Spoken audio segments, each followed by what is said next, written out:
व्याकुल है, छटपटाता है अपने प्रीतम से मिलने के लिए। प्रेम की विरह तो वही जानता है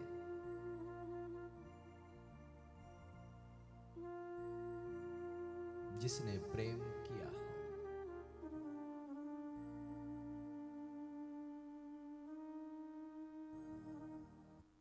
श्रीमती जानती है कि जो उसके दिन ललितांग देव के साथ में स्वर्ग में बिताए हैं,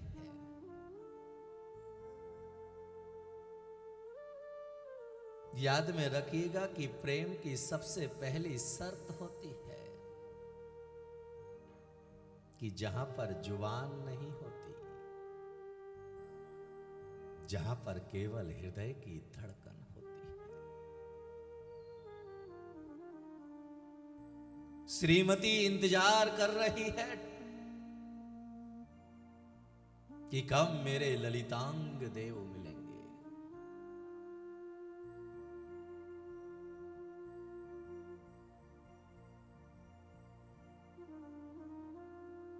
पिता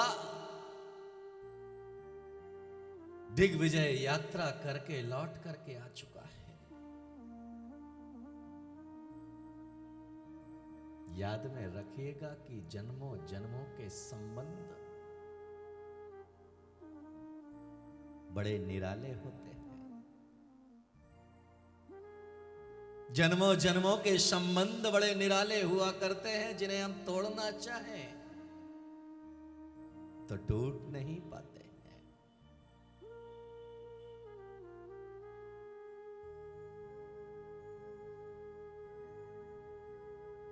क्योंकि उनके पिता का संबंध भी उनके कुल से जुड़ा हुआ है।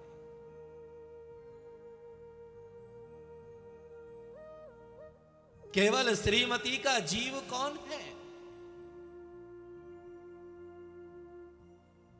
कि जब तीर्थंकर ऋषभदेव तीर्थंकर पर्याय को धारण करेंगे तो तीर्थंकर पर्याय को धारण करने पर जो हस्तिनापुर में जिसने प्रथम आहार देने का सौभाग्य प्राप्त किया वह और कोई नहीं, श्रीमती का जीव ही है। वो जो राजा श्रेयांश बन करके जो है भगवान आदिनाथ को आहार देने का सौभाग्य प्राप्त करेगा।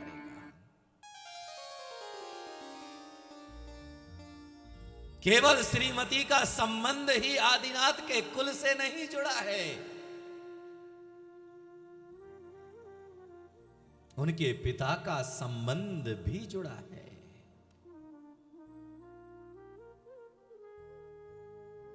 उनका संबंध भी उनके साथ में लगा है।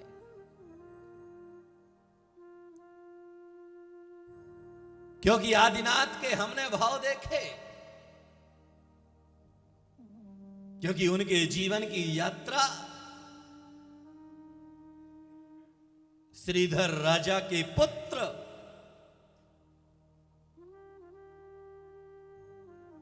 जय वर्मा से प्रारंभ हुई।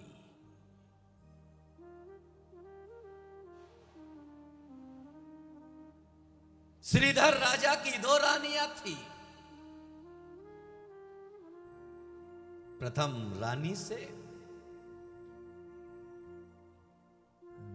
जो है द्वितीय रानी से विभीषण नामक पुत्र पैदा हुआ, तो ज्येष्ठ रानी से जो है श्री वर्मा पैदा हुए।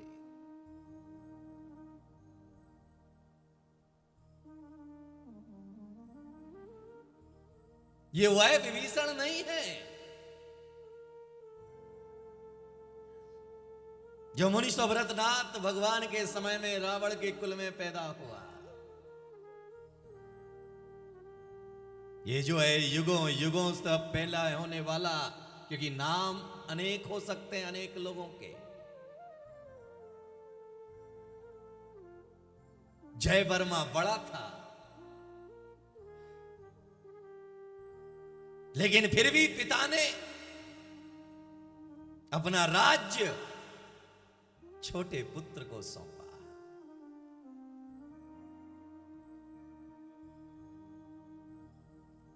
और छोटे पुत्र को सौंपने के बाद जो है बड़े पुत्र ने सोचा, जय वर्मा ने सोचा कि मैं बड़ा हूं, पिता ने मेरी इज्जत नहीं रखी,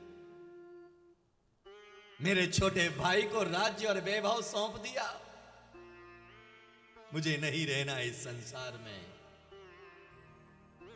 और वह संसार का परित्याग करने के लिए मुनिराज के चरणों में जाकर के जिनेश्वरी दीक्षा को धारण कर लेता। वहां से जो है वह विद्याधर लोग निकल रहे थे। तो एक दिवस विद्याधरों को देख करके उसके मन में विचार पैदा हुआ, ऐसी विभूति मेरी भी होना चाहिए, ऐसी संपत्ति मेरी भी होना चाहिए, ऐसा जो है राजबाज ठाट मेरा भी होना चाहिए। निदान कर लिया। और उस निदान करने का परिणाम, क्योंकि जब किसी बात का निदान बंद हो जाता है तो निदान बंद करने के बाद उस कुल में जाकर के उस पर्याय में जन्म लेना पड़ता है। और वही निदान बंद के कारण से वह जय वर्मा का जीव समाधि मरण पूर्वक अपने प्राणों का विसर्जन करता है निदान बंद के साथ में, और वही आगे चल करके राजा महाबल बन करके पैदा हुआ। जीव तो आदिनाथ का ही था। याद में रखिएगा कि यहां पर जो है राजा बाहु और श्रीमती के पिता वज्रदंत दोनों रिश्तेदार। एक भानेज है,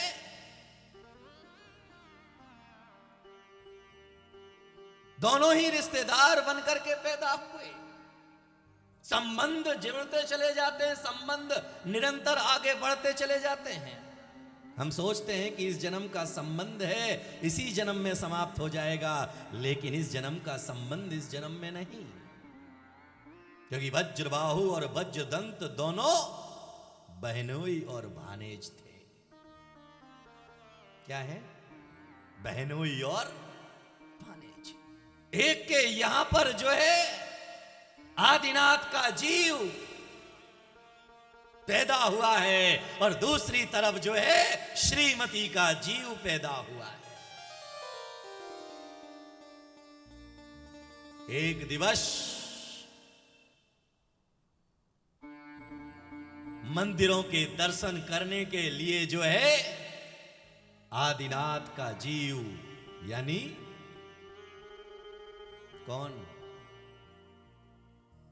कौन कौन वज्रजंग। याद नहीं रखते तुम लोग, जो है भूल जाते हो। तो कथा को याद नहीं रखोगे तो काम कैसे चलेगा। वज्रजंग तीर्थ यात्रा के दर्शन करने के लिए निकलता है, मंदिरों के दर्शन करने के लिए निकलता है, और इधर जो है श्रीमती व्याकुल है। तो उसकी धाया माने उसकी सखी बनकर के जो जी रही थी, क्या नाम था? पंडिता। महिलाओं को याद है, ये सब गोलगप्पा है। पंडिता ने कहा कि तुम्हारे मन में उनकी छवि तो होगी,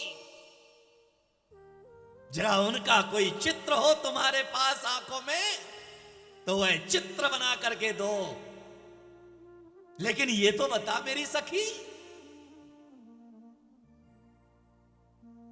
कि तुम दोनों का जो है जीवन का समापन कैसे हुआ। बोले जो है वह जब स्वर्ग लोक में थे तो जब उनके जीवन का अंत आया ना, तो जीवन का अंत आने पर जो है उन्होंने चैत्यालय में जाकर के बैठ गए और भगवान का सुमरण करते करते करते करते उन्होंने देव पर्याय का परित्याग किया है। तो पंडिता ने कहा कि वह देव पर्याय का त्याग उसने धर्म के साथ में किया है, परमात्मा का चिंतन करते हुए किया है, तो निश्चित तौर पर वह अन्य किसी गलत जगह तो पैदा नहीं हुए होंगे, निश्चित तौर पर किसी धर्मात्मा के घर में ही पैदा हुआ होगा, क्योंकि धर्म के साथ में उन्होंने अपने जीवन का, प्राणों का विसर्जन किया है, इसलिए उनका जन्म निश्चित तौर पर कहां हुआ होगा। और धर्मात्मा होगा तो जिनालय के दर्शन करने जरूर निकलेगा, तीर्थ वंदना के दर्शन करने के लिए जरूर निकलेगा। और याद में रखिएगा, क्योंकि धर्मात्मा का मन होटलों में नहीं लगता। धर्मात्मा का मन, अरे विचार करना कि तुम यहां पर मंदिर के पास में तुम्हारा घर है ना, और तुम्हारा बेटा जो है मुंबई में चला गया नौकरी करने के लिए, लेकिन यहां पर तुम्हारा मंदिर के पास में बिल्कुल नजदीक घर है। जब भी मन करता है तब भगवान के जिनालय में चले जाते हो, जब मन करता है भगवान की आरती करने पहुंच जाते हो, जब मन करता है तो तुम जाकर के जो है पूजा कर लिया करते हो, गुरु महाराज के चरणों में जाकर के बैठ जाते हो। लेकिन तुम्हारा बेटा मुंबई में रहता है और 1 महीने के लिए तुम्हें बुलाता है बंबई। माता पिता दोनों को बुलाया उसने बंबई से जहां पर वह रहता है वहां से मंदिर 5 किलोमीटर दूर है। डेली मंदिर के तुम्हें दर्शन नहीं होते हैं तो तुम अपने बेटे को क्या कहते हो? क्या कहते हो? बेटा मेरा यहां पर मन नहीं लगता है, मुझे तो जो है सरदना वापस जाना है, क्योंकि यहां तो कभी दिन में 4 बार भी भगवान के दर्शन कर लिया करता हूं, लेकिन यहां तो दिन में 1 बार भी भगवान के दर्शन का मौका नहीं मिलता है। मुझे तेरी बंबई में नहीं रहना, मेरे लिए तो मेरी बंबई सरदना ही है, जहां पर तीनों लोगों के नाथ हमारे हैं, जहां पर जिनालय पास में है, जहां पर मंदिर पास में है, जहां पर मुनिराज का सत्संग पास में है। इसीलिए जो है मुझे तो लौट करके अब कहां जाना है? बोलो, ऐसा होता है बुजुर्गों, नहीं होता है। आज की पीढ़ी को नहीं होगा। आज की पीढ़ी को लगता है कहां सरदना में है, यहां ढंग का जो है अस्पताल तो है नहीं, बच्चों को पढ़ाने के लिए अच्छा ये देखो स्कूल नहीं है, इसीलिए जो है अब सरदना में नहीं रहना। हमें तो कौन बोला दिल्ली जाना है? बच्चों को पढ़ा लिखा करके हमें बहुत बड़ा आदमी बनाना है। एक बाप को जानता हूं, वो यहीं बैठा है। पंकज जी, तुम तो ऐसे आराम से बैठे हो जैसे अभी निद्रा मुद्रा में जाने वालों। सीधे बैठो, सोफे पर भी अगर हम बैठे हैं क्योंकि हम भगवान की पवित्र कथा सुन रहे हैं। यहां पर आलस मुद्रा में नहीं, पाप क्षय की मुद्रा में। अगर हमें टिकने का मिला है तो सीधे, हमारे पास भी सिंहासन है, मैं चाहूं तो टिक सकता हूं ना, लेकिन बिना टिके बैठा हूं, क्योंकि मनोयोग को लगाइए उसमें, थोड़ा सा कमर को सीधा रखिए, क्योंकि कई लोग जो है धीरे धीरे धीरे धीरे उन्हें देखता हूं लेटने की तैयारी में पहुंच जाते हैं। ये हम पवित्र कथा का श्रवण कर रहे हैं। क्या कह रहा था मैं? अरे दिल्ली तो बिल्ली पहुंच गई। एक पिता को जानता हूं, मेरे पास आया दौड़ा दौड़ा, बोले महाराज मैंने जो है दिल्ली के सबसे बड़े स्कूल में अपने बच्चे का दाखिला कराया है। तब से बड़े स्कूल में मैंने दाखिला कराया है, इसलिए मेरा बेटा बहुत बड़ा आदमी बनेगा। मैं आपसे निवेदन करना चाहूंगा, बड़े स्कूल में दाखिला कराने से बच्चा बड़ा बन पाए ये कोई जरूरी नहीं है। अपने बच्चे के अंदर ऐसी कुवत पैदा कर दो कि वह जिस स्कूल में पढ़े वह स्कूल बड़ा हो जाए। समझना कि उस बच्चे के अंदर वह योग्यता है, वह पात्रता है, वह काबिलियत है। तीर्थंकर ऋषभदेव बड़े हैं ना? अरे बोलो, बड़े हैं ना? भगवान महावीर बड़े हैं ना? लेकिन वह बड़े होने के पहले वह स्वयं तो जगत पूज्य हुए ही हुए, लेकिन जिस कोख ने उन्हें जन्म दिया उस कोख को भी जगत पूज्य बना दिया। जानते हैं तीर्थंकर की मां क्या होती है? तुम्हारा जब बच्चा जन्म लेता है, गर्भ में आता है, तो क्या घटना घटती है?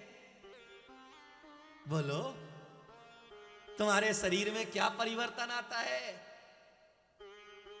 बोलो, नहीं आता कोई परिवर्तन? अरे हाँ ना कहीं तो बोलो, आता है या नहीं आता है? क्या होता है? क्या होता है? तुम्हारा पेट फूलने लगता है, तुम्हारे शरीर की आकृति बदल जाया करती है।